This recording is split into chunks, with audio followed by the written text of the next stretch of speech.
Today we are cooking from the Mediterranean dish, and we are making an Alexandria-style grilled fish with Salata Mashwiya and topped with a Lime Tahini Sauce. First thing is marinating the fish. I am using a Rainbow Trout, and it's marinating in a cumin, pepper, kosher salt, olive oil, and grated yellow onion. So we let that marinate in the fridge for a couple of hours. While your fish is in the fridge, you can go ahead and make your Lime Tahini Sauce. You guys, this is my first time making this, and I plan on making a lot more of it for a lot more recipes. It is tangy, it is limey.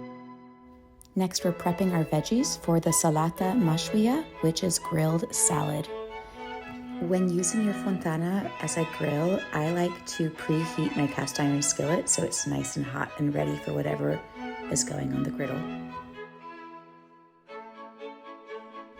After the veggies are done, remove those and set them off to the side. And now you're ready for the main event. I cooked mine at 450 degrees for about 6 to 8 minutes on each side. And here comes my favorite part, decorating your platter with your fish, your veggies, and drizzling with fresh squeezed lemon and your Lime Tahini sauce. I hope you enjoy making and eating this as much as I did. Buon appetito!